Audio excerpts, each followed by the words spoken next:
Welcome to the ArmaniTalks YouTube channel, the #1 YouTube channel for you to level up your communication skills, learn the art of public speaking, social skills, and personal branding to take your message to the world.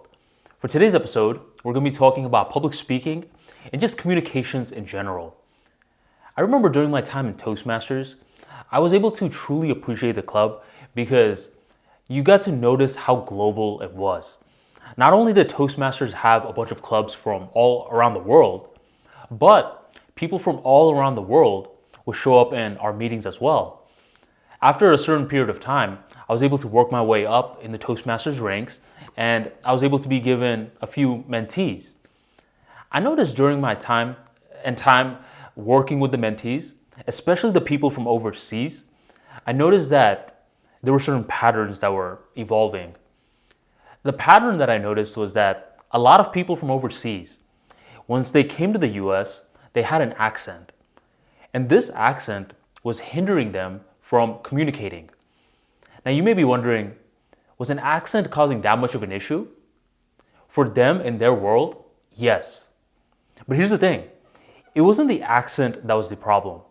It was the perception of the accent that was the problem.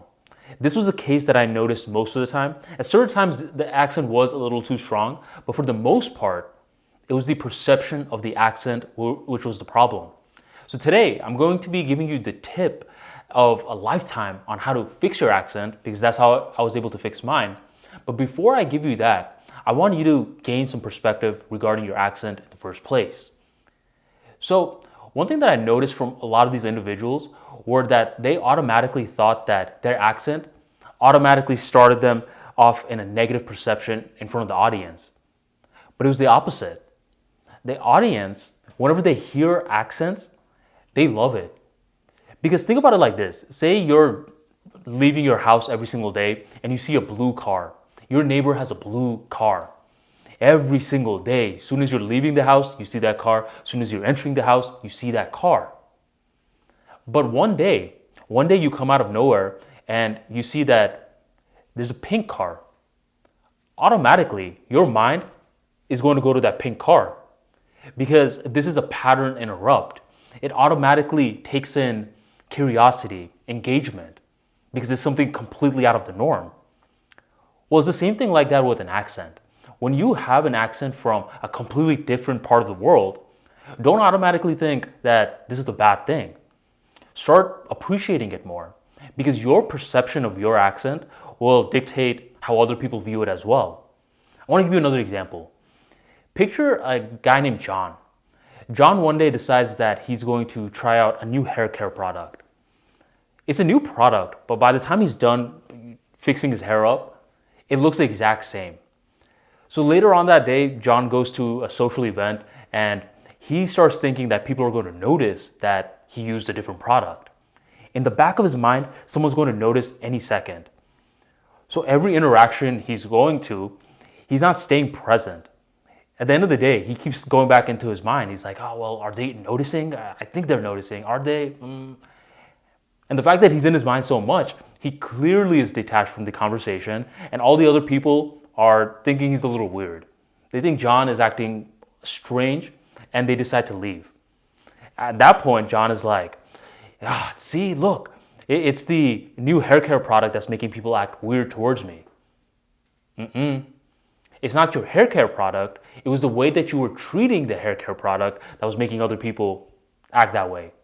It's the same case with the accent. The accent is how you view it. So at first, if you can have this mentality flip where you start embracing it, then fixing it becomes a lot easier. Start understanding that there's a lot of variances in the communications world, and typically pattern interrupts helped tremendously in your speech. Once you understand that part, once you understand that, okay, Armani's saying my accent is a good thing, at this point, you are much more likely to make long-term changes. The resistance has melted away. Now, how do you fix your accent?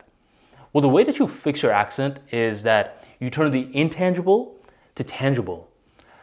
A lot of times what we do is we hear our voice as we're speaking and we start thinking we know how we sound.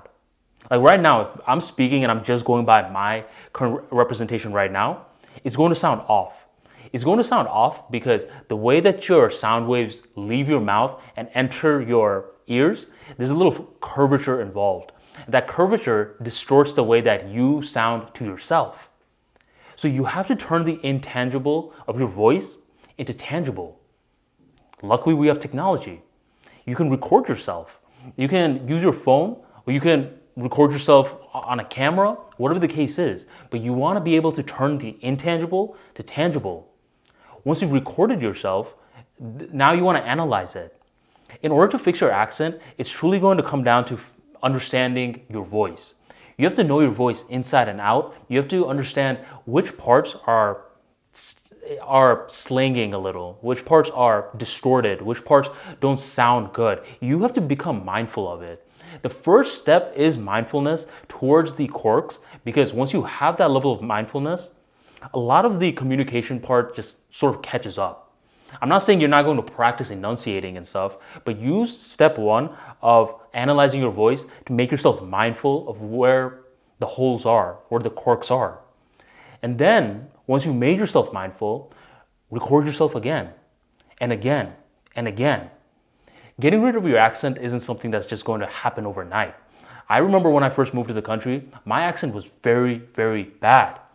But it required practice, it required mindfulness to consistently keep fine-tuning it. In terms of fixing your voice, it's all about making these little micro changes every now and then. Don't try to focus on changing your whole accent on the first day. Just focus on recording yourself. What are you going to record? That may be a question that you have. You could read a book out loud. You can just make impromptu videos. You can talk about whatever. Just treat it like a journal if you want. But the point is, you have to record yourself.